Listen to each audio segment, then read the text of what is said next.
आज हम लोग पढ़ेंगे 10वीं हिस्ट्री का इकाई 8 प्रेस संस्कृति एवं राष्ट्रवाद। आज के वर्तमान युग में हम प्रेस के बिना आधुनिक विश्व की कल्पना नहीं कर सकते। यह हमारे जीवन के हर पहलू को प्रत्यक्ष एवं परोक्ष किसी न किसी रूप में प्रभावित कर रहा है। प्रेस है ना, यहाँ तो लिखा है, यहाँ पर जब ये छापा है ना प्रेस संस्कृति, अभी प्रेस का प्रभाव है, लेकिन अब थोड़ा सोशल मीडिया आ गया ना मोबाइल में, तो इसका भी थोड़ा प्रभाव है। चाहे ज्ञान का क्षेत्र हो या सूचना का, मनोरंजन का हो या रोजगार का, इससे प्रत्यक्ष रूप से दुनिया संचालित हो रहा है। आज की दुनिया में छपाई के पूर्व की स्थिति की सिर्फ कल्पना ही की जा सकती। जिस समय छपाई नहीं होता था, सोचो उस समय पुस्तक कितना दुर्लभ होगा, और उस समय से हमारा ज्ञान कैसे संरक्षित होकर हमारे पास आया है। नालंदा हमारा जला दिया गया, विक्रमशिला विश्वविद्यालय जला दिया गया, इतना उसमें पुस्तक था कि अनेक वर्ष तक उसमें आग लगा रहा। और उस समय पांडुलिपि सब पर लिखा जाता था, भोजपत्र सब पर, पेड़ की छाल पर, ताम्रपत्र पर, समझे। तो उसके बाद तो छापखाना आ गया, छापखाना के बाद सबके पास किताब आ गया।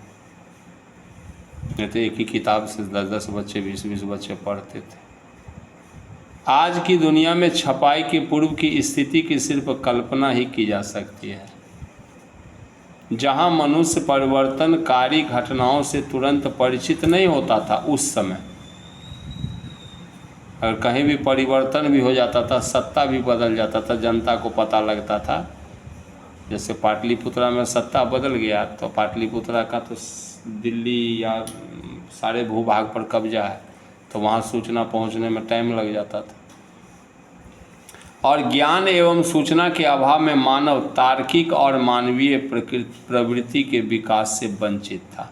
ज्ञान नहीं था, अगर किसी के पास ज्ञान था तो कि उसका लिखा हुआ बात दूसरे के पास नहीं पहुंचता था, सूचना भी नहीं पहुंचता था, जिसके कारण मानव जो था तार्किक और मानवीय प्रवृत्ति के विकास से वंचित था। यानी हम ज्ञान नहीं था तो तर्क नहीं करते थे, किसी बात पर विचार नहीं करते थे, आंख मूंद करके भरोसा करते थे, हमारा मानसिक विकास नहीं हुआ था। तब ना उस समय में राजा को माना जाता था ना भगवान।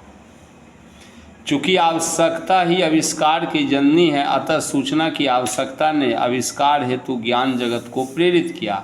हालांकि यह आविष्कार कोई अचानक या एक ही दिन की घटना नहीं है, बल्कि सदियों के अनवरत विकास क्रम की कहानी है, जिसने पूरे विश्व की सोच में क्रांतिकारी बदलाव लाकर रख दिया। छापखाना के आविष्कार का महत्व इस भौतिक संसार में आग, पहिया और लिपि की तरह है, जिसने अपनी उपस्थिति से पूरे विश्व की जीवन शैली को एक नया आयाम प्रदान किया। सबसे महत्वपूर्ण आविष्कार आग को माना जाता है, उसके बाद पहिए का आविष्कार, उसके बाद लिपि का आविष्कार हुआ, तो लोगों ने अपने विचार को लिखना शुरू किया। ठीक है, कहीं पर चित्रलिपि बना, कहीं किसी का देवनागरी है, किसी का रोमन है पढ़ते ना, किसी का लैटिन है ना, सबका अलग अलग लिपि है। हम लोगों का लिपि मैथिली का तिरहुता लिपि है, बंगाल में बंगला लिपि है, सबका अलग अलग है। ठीक है ना। तो लिपि आया, लिपि के बाद छपाई आया। छपाई से क्या हुआ, हर एक लिपि में जो लिखी हुई बात है वो छपने लगी, ज्ञान की बात। उस लिपि को जानने वाले उसको पढ़ने लगे, उससे अपना उनका मानसिक विकास हुआ। ठीक है, तर्क करने लगे लोग। ये ब्राह्मी लिपि है, समझे, अशोक का अभिलेख है, लिखा हुआ बात है, ये ब्राह्मी लिपि। आप हम जानते हैं इस लिपि को, आपके देश में यही लिपि चल रहा था। मुद्रण का इतिहास गुटेनबर्ग तक। मानव सभ्यता के आदि काल में मनुष्य जो देखता था उसे अपनी स्वाभाविक बुद्धि तथा अनुभव के आधार पर विभिन्न प्रकार से अंकित करने का प्रयास करता था। शुरू में देखता था तो उसको हमने चित्र के रूप में लिख छापा। उस समय तो हमारे पास लिपि थी नहीं, तो शुरू में हमने चित्र के रूप में दर्शाया अपने मन के भाव को। लेखन सामग्री का आविष्कार के पूर्व मानव चट्टानों तथा गुफाओं में अनुभवों एवं प्रसंगों की खुदाई करके चित्रित करता था और मिट्टी के टिकियों का उपयोग करता था। ब्लॉक प्रिंटिंग किसको बोलते हैं? स्याही में लगे काठ के ब्लॉक या तख्ती पर कागज को रखकर छपाई करने की विधि को ब्लॉक प्रिंटिंग कहते हैं। ब्लॉक बना लिया, उसमें रंग भर दिया, ब्रश से उस पर रंग भर दिया, उसको छाप दिया, जैसे अभी मोहर हम लोग नहीं मारते है ना, उसी तरह का समझिए, इसको ब्लॉक प्रिंटिंग कहते हैं। बाद में अपने ज्ञान को विभिन्न पत्रकों पर चित्रित करने लगा। 105 ईस्वी में टसपलाई लून चीनी नागरिक ने कपास और मलमल की पट्टियों से कागज बनाया। फलस्वरूप कागज लेखन एवं चित्रांकन का एक साधन बन गया। कागज जो था लेखन और चित्रांकन का साधन बन गया। कब इसका विकास हुआ? 105 AD में कागज का आविष्कार हुआ। मुद्रण की सबसे पहली तकनीक चीन, जापान और कोरिया में विकसित हुई। लगभग इसकी शुरुआत 594 ईस्वी में लकड़ी के ब्लॉक के माध्यम से किया गया। मुद्रण यानी छापने वाला काम, मोहर मारने वाला काम। 712 ईस्वी तक चीन के सीमित क्षेत्र में ये बात फैल गया। 760 ईस्वी तक इसकी लोकप्रियता चीन और जापान में काफ़ी बढ़ गया। ब्लॉक प्रिंटिंग का उपयोग अब पुस्तकों के पृष्ठ बनाने में होने लगा। अब किताब छापने लगा उससे। 2 छपे कागज के टुकड़ों को चिपका कर एक पन्ना बनाया जाता था। ऐसे नहीं था कि एक के पीछे दूसरे को छाप देता था। 2 छपा हुआ कागज होता था, उसको साट देता था, तो इस तरह का पन्ना बनता था जिसके दोनों तरफ लिखा हुआ। समझ गए? लगभग 10वीं सदी के पूर्वार्ध तक ब्लॉक प्रिंटिंग की प्रक्रिया द्वारा मुद्रा पत्र भी छापे गए। मुद्रा पत्र समझते हैं ना, पैसा। इसी सदी के उत्तरार्ध में, 10वीं सदी के पूर्वार्ध का मतलब 950 से पहले का समय काल, और उत्तरार्ध का मतलब 950 के बाद का समय काल में असामाजिक तत्वों द्वारा मुद्रा पत्र का नकल किया जाने लगा। तो फिर इसको कागज़ का मुद्रा जो बना रहा था वो हटा दिया। उस समय मुद्रण कला के आविष्कार और विकास का श्रेय चीन को जाता है। 1041 ईस्वी में एक चीनी व्यक्ति पी सेंग ने मिट्टी के मुद्रा बनाए। इन अक्षर मुद्रों का संयोजन करके छाप लिया जा सकता था।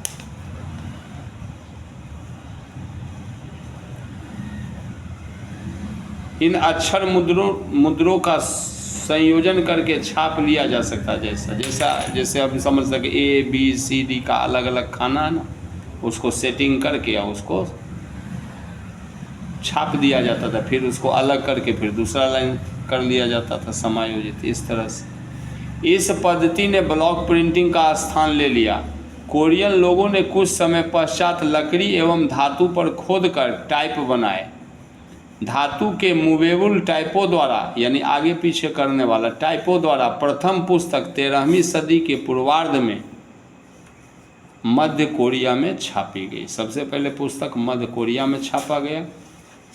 मुद्रण कला का आविष्कार, यानी अब ये छापखाना का शक्ल धीरे धीरे लेगा, चीन में सबसे पहले किया गया। काफ़ी दिनों तक मुद्रित सामग्री का सबसे बड़ा उत्पादक चीनी राजतंत्र था, क्योंकि इसे सिविल सेवा के आकांक्षी लोगों की जिज्ञासा को ध्यान में रखते हुए बड़ी मात्रा में किताबें छपवानी पड़ती थी। यानी चीनी राजा को सिविल सेवा के आकांक्षी लोग का मतलब क्या?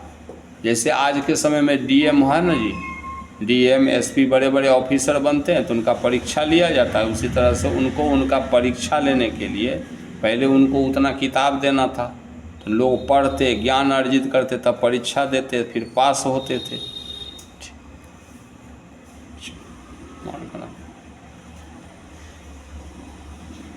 16वीं सदी तक परीक्षा देने वालों की तादाद बढ़ने से छपी किताब की मात्रा में भी उसी अनुपात में वृद्धि हुई। 17वीं सदी तक चीन में शहरी संस्कृति के फलने फूलने से छपी हुई सामग्रियों के उपभोक्ता अब विद्वान और अधिकारी ही नहीं रहे, बल्कि व्यापारी और अमीर महिला के रूप में भी एक वर्ग सामने आ गया।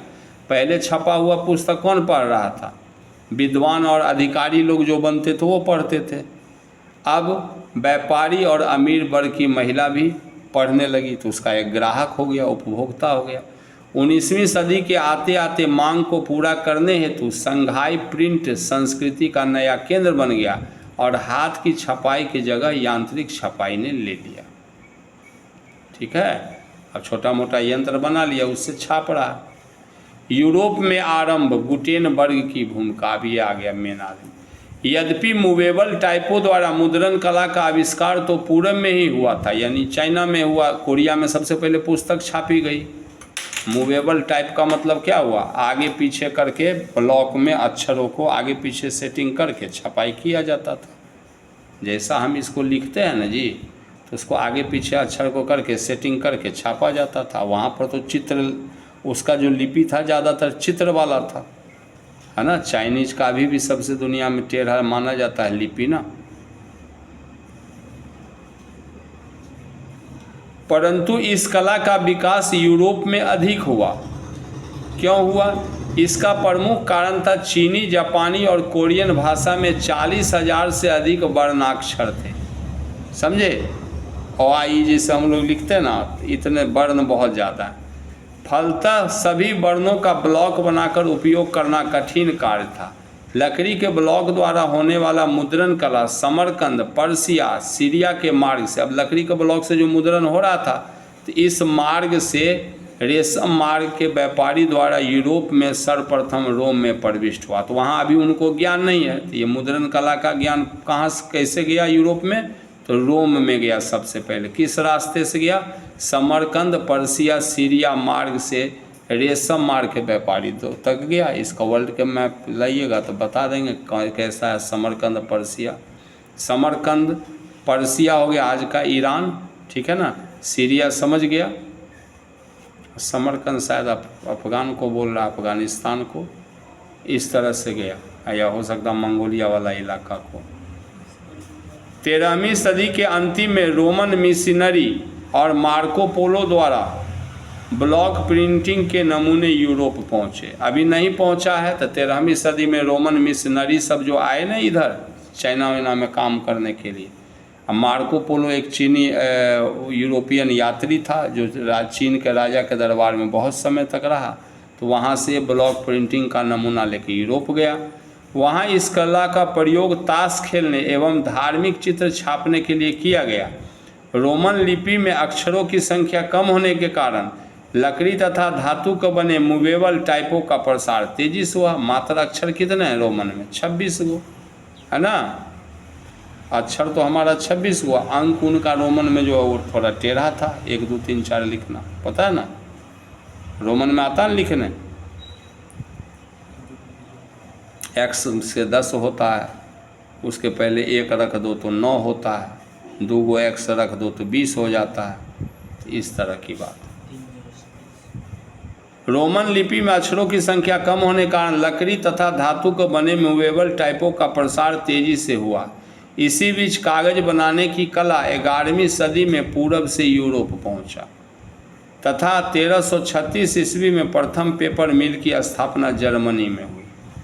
तो कागज बनाने की भी कला 11वीं सदी में पूरब से यूरोप गया। तो हमारे तरफ से ही गया, चाइना से गया ना जी। कागज बनाने का भी, मुद्रण कला भी कहाँ पहुँचा? यूरोप पहुँचा।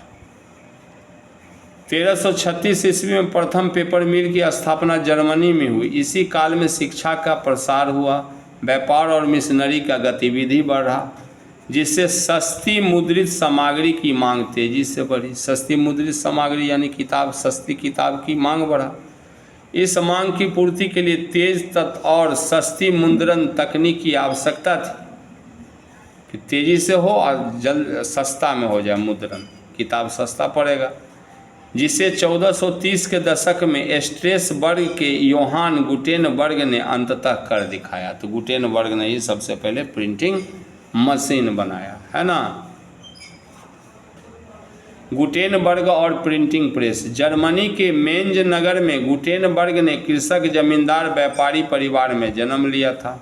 वह बचपन से ही तेल और जैतून पेरने वाले मशीन से परिचित था, उसको मशीन का कोई ज्ञान था। गुटेनबर्ग ने अपने ज्ञान एवं अनुभव से टुकड़ों में बिखरी मुद्रण कला के ऐतिहासिक शोध को संगठित और एकत्रित किया। यहाँ वहाँ मुद्रण कला जो फैला था दुनिया भर में, तो दुनिया भर में कहाँ कैसे कैसे छपाई हो रही है उसकी जानकारी जुटाई, तथा टाइपो के लिए पंच, मैट्रिक्स, मोल्ड आदि बनाने पर योजनाबद्ध तरीके से कार्य किया गया। मुद्रा बनाने हेतु उसने सीसा, टीन और बिस्मथ धातु से उचित मिश्र धातु बनाने का तरीका ढूंढ निकाला। मिश्र धातु बनाया और उससे ABCD जो लिखा जाता है ना, वो मुद्रा बनाया। शीशे का चयन सस्ता और स्याही के स्थानांतरण करने की क्षमता के कारण किया गया। शीशा अगर पर स्याही लगता है, शीशा छापता था तो शीशा पर से पूरी तरह से स्याही हट जाता था, इसलिए शीशा का यूज किया गया। टीन का उपयोग उसकी कठोरता और गलाने के गुण के कारण किया गया। गुटेनबर्ग ने आवश्यकता के अनुसार मुद्रण स्याही भी बनाया। हैंड प्रेस का प्रथम बार मुद्रण कार्य संपन्न करने में प्रयोग किया, हाथ से छापने के लिए। इस हैंड प्रेस में लकड़ी के चौखट में 2 समतल भाग, प्लेट एवं बेड एक के नीचे दूसरे समानांतर रूप से रखे गए थे। कंपोज किया हुआ टाइप मैटर बेड पर कस दिया जाता था। कंपोज किया हुआ का मतलब क्या, जांच पड़ताल कर, जैसे ये लिखा हुआ है ना, तो लिखने से पहले ये कंप्यूटर पर कंपोज किया जाता है, सही लाइन से मिलाया जाता है, एक एक अक्षर का जांच पड़ताल किया जाता है सही है, उसके बाद इसको ओके कर दिया जाता था, ये छपने लगता है। उस समय क्या था कि टाइप मैटर बेड पर करके उसको कस दिया जाता, जैसे हम लोग आरी से काटते समय देखता है उसका फरमा में उसको कस देते हैं, उसी तरह से इसको कस दिया जाता था छापने से पहले। उस पर स्याही लगाकर और कागज रखकर प्लेट्स द्वारा दबाकर मुद्रित किया था, फिर उसी तरह से नीचे निकाल दिया और बढ़िया से लिखावट हो गया, उस पर स्याही लगाया, छाप दिया कागज पर, फिर हटाया, फिर दूसरा स्याही, दूसरा कागज दिया, फिर स्याही लगाया, फिर छाप दिया, इस तरह से छापता था। इस प्रकार एक सुस्पष्ट, क्योंकि सुस्पष्ट क्यों हो गया, क्योंकि धातु का यहाँ यूज किया गया है, धातु का यूज किया गया ना इसको बनाने के लिए। मिश्र धातु बनाया सीसा, टीन और बिस्मथ से, और उससे उसने क्या बनाया, मुद्रा बनाया जो छापने के यूज में आएगा। मुद्रा का मतलब अक्षर। इस प्रकार एक सुस्पष्ट, सस्ता और शीघ्र कार्य करने वाला गुटेनबर्ग का ऐतिहासिक मुद्रण शोध 1440 वर्ष में शुरू हुआ, जब गुटेनबर्ग को फर्स्ट नामक सुनार से बाइबिल छापने का ठेका प्राप्त हुआ। उसको बाइबल छापने के लिए कहा सुनार। ऐसा माना जाता है कि पुराने 42 लाइन और 36 लाइन के बाइबिल गुटेनबर्ग द्वारा छापे गए। हालांकि इन पर प्रकाशन की कोई तारीख अंकित नहीं है, लेकिन दो बाइबल छापा गया, 42 लाइन का और 36 लाइन का। सबसे पहले 421 लाइन वाले बाइबल का मुद्रण गुटेनबर्ग द्वारा शुरू किया गया, लेकिन फर्स्ट और सुओफर द्वारा इसे पूर्ण किया गया, क्योंकि दोनों ने गुटेनबर्ग के प्रेस को कोर्ट की डिग्री द्वारा अपने अधिकार में ले लिया था। समझ गया?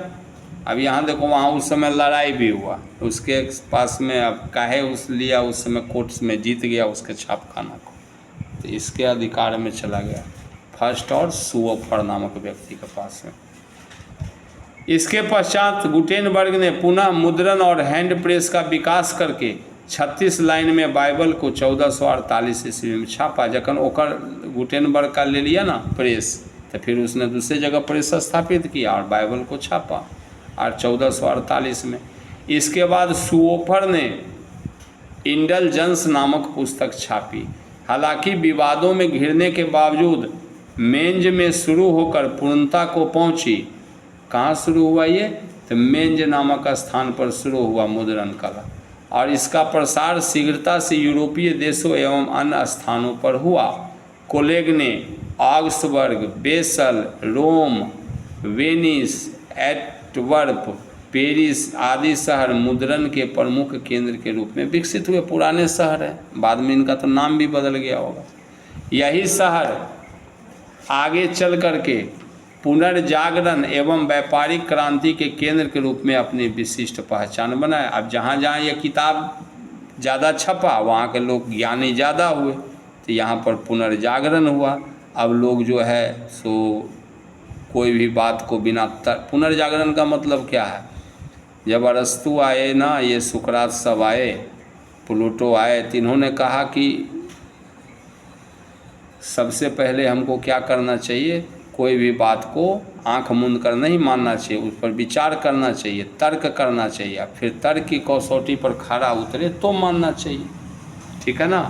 अब जो है और वहाँ पर अभी क्या है, ये जो है इससे पहले बाइबल को माना जाता था। चर्च के लोग जो हैं वो बोलते थे जो इसमें लिखा है वही सही है, हम जो बोलते सही है। उस समय बोला कि धरती गोल है, तो बोला नहीं चपटा है, तो बोला तो गोल है, तो बोला तो जहर खा ले मर जा। ठीक है, जहर खाने पर विवश किया गया ना सुकरात को। ठीक है, तो बाद में पुनर्जागरण हुआ, व्यापारिक केंद्र के रूप में इन सब शहर में व्यापार भी विकसित हुआ, क्योंकि यहाँ मुद्रण कला की पुस्तक मिलती थी, तो व्यापार वहाँ विकसित हुआ। किताब कहीं और दुनिया में मिलता नहीं था। 1475 ईस्वी में सर विलियम कैक्सटन मुद्रण कला को इंग्लैंड में लाए। सर विलियम कैक्सटन, और वेस्टमिनिस्टर कस्बे में उनका प्रथम प्रेस स्थापित हुआ कैक्सटन का। पुर्तगाल में इसकी शुरुआत 1544 ईस्वी में हुई। तत्पश्चात यह आधुनिक रूप में विश्व के अन्य देशों में पहुंची। मुद्रण क्रांति का बहुआयामी प्रभाव। छापखाने की संख्या में वृद्धि के परिणाम स्वरूप पुस्तक निर्माण में अप्रत्याशित वृद्धि हुई। 15वीं शताब्दी के उत्तरार्ध तक यूरोपीय बाजार में लगभग 2 करोड़ मुद्रित किताब आई, जिसकी संख्या 16वीं सदी तक 20 करोड़ हो गया 100 ही वर्ष में। इस मुद्रण क्रांति ने आम लोगों की ज़िंदगी ही बदल दी। जैसे अभी बेवकूफ़ से बेवकूफ़ आदमी को भी मोबाइल जिसके पास में बहुत ही ज्ञान हो गया, नहीं हुआ? नहीं। अब वो भी कमेंट करता है ना मोबाइल पर, नहीं करता? सब कर रहा है ना। पढ़ा लिखा है तो भी सर्टिफिकेट तो नहीं मांगता कि तो पढ़ा है तो कमेंट कर, तो जिसको जो मन में आता है सो कमेंट करता है ना। फेसबुक पर फिल्म भी बना रहा है, रील भी बना रहा है। तो ये भी एक नया क्रांति है, ये भी विश्व के जनमानस को बदल रहा है। इस मुद्रण क्रांति ने आम लोगों की ज़िंदगी ही बदल दी। आम लोगों का जुड़ाव सूचना, ज्ञान, संस्था और सत्ता से नज़दीकी स्तर पर हुआ। अब राजा कुछ बोल रहा है, कुछ आज्ञा दे रहा था, किताब में छप रहा है। राजा अपने वंशावली का किताब छपवा रहा है कि हम अपने आप को महिमा मंडित कर सके। तो ये भी तो होता होगा, नहीं होता होगा? प्रधानमंत्री अपनी न्यायिक व्यवस्था को जज सब लिखता होगा, उसका भी किताब छपता होगा, इस मामले में हमने ये न्याय दिया। उस समय भी कुछ तो दरबार की सूचना जैसा कुछ अखबार जैसा प्रकाशित होता होगा, नहीं? फलतः लोक चेतना और दृष्टि में बदलाव संभव हुआ। मुद्रण क्रांति के फलस्वरूप किताबें समाज के सभी तबकों तक पहुंच गई। किताबों की पहुंच आसान होने से पढ़ने की नई संस्कृति विकसित हुई। एक नया पाठक वर्ग पैदा हुआ। चूँकि साक्षर ही पुस्तक को पढ़ सकते थे, अतः साक्षरता बढ़ाने हेतु पुस्तकों को रोचक तस्वीर, लोकगीत और लोक कथाओं में सजाया जाने लगा। साक्षरता बढ़ाने के लिए सब किया ना, लोग ज़्यादा से ज़्यादा लोग पढ़े लिखे। अभी तो पढ़े लिखे लोग भी तो कम हैं, तो इसलिए उसमें फ़ोटो दिया गया, गीत सब दिया गया, जिससे लोग पढ़ने का जिज्ञासा करें। पहले जो लोग सुनकर ज्ञान अर्जन करते थे, अब पढ़कर भी कर सकते थे। पढ़ने से उनके अंदर तार्किक क्षमता का विकास हुआ। इसलिए बोलते हैं भैया पढ़ोगे ना तो तर्क करोगे, सोचोगे कि इसमें क्या लिखल है। मोबाइल देख के कुछ नहीं सीखो। पठन पाठन से विचारों का व्यापक प्रचार प्रसार हुआ तथा तर्कवाद और मानवतावाद का द्वार खुला, है ना। विचार इधर से उधर गया ना लोगों का, लोग तर्क करने लगे। दुनिया भर में जहाँ कहीं भी जुलूम होता था वो छपने लगा, तो मानवतावाद की बात हुई। स्थापित विचारों से असहमत होने वाले लोग भी अपने विचारों को फैला सकते थे। पीछे से जो स्थापित विचार था कि धरती गोल नहीं है, तो छापा कि धरती गोल है। बहुत सारी बातें जो लोग उस समय नहीं मानते थे, उसको विरोधी लोग उसको छापते थे कि नहीं हमारा कहना सही है, ये सब बात होने लगा। कुछ लोगों के मन में मुद्रित किताबों को लेकर के तरह तरह के भय भी व्याप्त थे कि पढ़ने के बाद आम लोगों के व्यक्तित्व में इसका क्या असर होगा। भय था कि लोगों में बागी और अधार्मिक विचार पनपेंगे, धर्म के प्रति उसका विचार खराब हो जाएगा और मूल्यवान साहित्य की सत्ता ही समाप्त हो जाएगी। यानी सुन के जो विचार आया है ना, उस विचार का विरोधाभास हो जाएगा। मूल्यवान साहित्य क्या था? पहले कुछ ही लोगों के पास किताब उपलब्ध था, उस किताब से आगे बढ़ रहा था ज्ञान। सबके पास तो ज्ञान जा नहीं रहा था, तो बोल रहा है कि अब उसमें लोग पढ़ेंगे नया किताब में दूसरा दूसरा तरह का बात, तो लोग अधार्मिक हो जाएंगे, राजा के विरोधी हो जाएंगे। धर्म सुधारक मार्टिन लूथर ने रोमन कैथोलिक चर्च की कुरीतियों का आलोचना करते हुए अपने 95 स्थापनाएं लिखी। ठीक है, रोमन कैथोलिक चर्च का जो कुरीति था, गलत उसका रीति रिवाज था, उस पर धर्म सुधारक मार्टिन लूथर ने लिखा अनेक किताब। इसकी एक प्रति विटेनबर्ग गिरजाघर के दरवाजे पर टांग दी गई। लूथर ने चर्च को इसके माध्यम से शास्त्रार्थ के लिए चुनौती भी दिया कि आओ तुम हमसे शास्त्रार्थ करो, तो बाइबल करता है तो आओ हमसे बात करो। लूथर ने लेख आम लोगों मार्टिन लूथर ने जो लेख लिखा ना, तो उस समय के लोग जो थे, जो स्वतंत्र विचार को मानते थे, पोषक थे, काफ़ी लोकप्रिय हुए। कैथोलिक चर्च की सत्ता और उसके चरित्र पर लोगों द्वारा प्रश्न चिन्ह उठाया जाने लगा। फलस्वरूप चर्च में विभाजन हुआ और प्रोटेस्टेंट धर्म सुधार आंदोलन की शुरुआत हुई। लूथर द्वारा न्यू टेस्टामेंट के अनुवाद की हजारों प्रतियां हफ्ते भर में बिक गई। न्यू टेस्टामेंट यानी नया प्रयोग, ठीक है ना, उसने जो लिखा तो बहुत बिक गया। 3 महीने के अंदर दूसरा संस्करण निकालना पड़ा। प्रिंट के प्रति कृतज्ञ लूथर ने कहा, मुद्रण ईश्वर की दी हुई महानतम देन है ना। प्रिंट के प्रति कृतज्ञ लूथर ने कहा, मुद्रण ईश्वर की दी हुई महानतम देन है, सबसे बड़ा तोहफा है। इस तरह से छपाई से नए बौद्धिक माहौल का निर्माण हुआ एवं धर्म सुधार आंदोलन के नए विचारों का फैलाव बड़ी तेजी से आम लोगों तक हुआ। अब इसकी बात जिसने माना ना मार्टिन लूथर का, तो उसको प्रोटेस्टेंट कहा गया। प्रोटेस्टेंटों में प्रोटेस्टेंटों में धर्म सुधार आंदोलन उनके में। अब ये सब तो इतिहास का विषय है, ज़्यादा आगे प्रोटेस्टेंट सब के बारे में पढ़िएगा। अब अपेक्षाकृत कम पढ़े लिखे लोग धर्म की अलग अलग व्याख्याओं से परिचित हुए। कृषक से लेकर बुद्धिजीवी तक बाइबल की नई नई व्याख्या करने लगे। ईश्वर एवं सृष्टि के बारे में रोमन कैथोलिक चर्च के मान्यताओं के विपरीत विचार आने से, अब देख रोमन कैथोलिक चर्च का विरोध जो किया ना, तो कैथोलिक चर्च क्रुद्ध हो गया। तथाकथित धर्म विरोधी विचारों को दबाने के लिए इक्विजिशन शुरू किया गया, जिसके माध्यम से विरोधी विचारधारा के प्रकाशकों और पुस्तक विक्रेताओं पर राजा द्वारा प्रतिबंध लगवा दिया। ठीक है ना, रोमन कैथोलिक का प्रभाव है ना क्षेत्र विशेष के राजा पर, तो राजा के विरुद्ध या रोमन कैथोलिक चर्च के विरुद्ध जो कुछ छापता था, उस प्रकाशक का पुस्तक पर प्रतिबंध लगा दिया। अलग अलग संप्रदाय के चर्चों ने देहाती क्षेत्रों में स्कूल स्थापित करके गरीब तबके के लोगों को शिक्षित करना शुरू किया, जिसके कारण साक्षरता 60 से 80% हो गया। अब गांव के गरीब भी सस्ती किताबों, चैप्स बुक, पंचांग, बिनियोलिथिक वैल्यू और इतिहास आदि के किताबों को पढ़ना शुरू कर दिया। 18वीं सदी के आरंभ में पत्र पत्रिकाओं के माध्यम से मनोरंजक खबरें परोसी जाने लगी।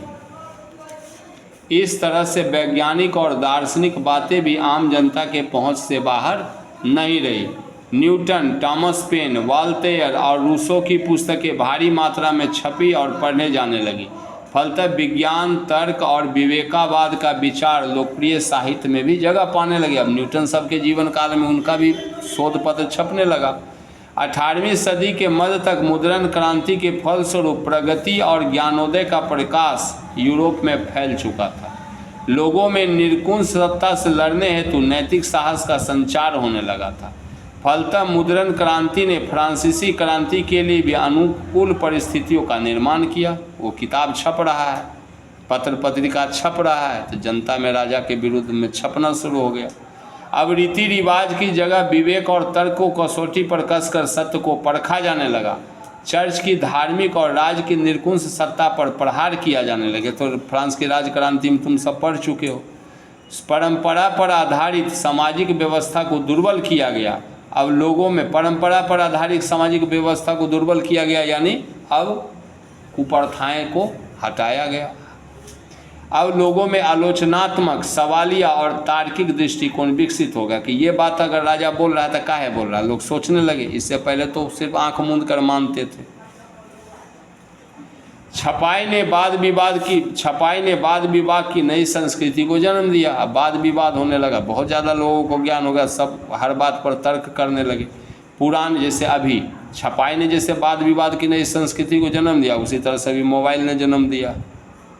कुछ लोग सपोर्ट में लिखते हैं, कुछ लोग विरोध में लिखते हैं, ऐसा भी तो होता है बहुत मामला। धर्म और आस्था को तार्किकता की कसौटी पर कसने से मानवतावादी दृष्टिकोण विकसित होने लगा। इस तरह की नई सार्वजनिक दुनिया में ने सामाजिक क्रांति को जन्म दिया। नए साहित्यों ने आम लोगों को निरकुंश राजशाही के प्रति आक्रोशित करने का प्रयास किया। ठीक है।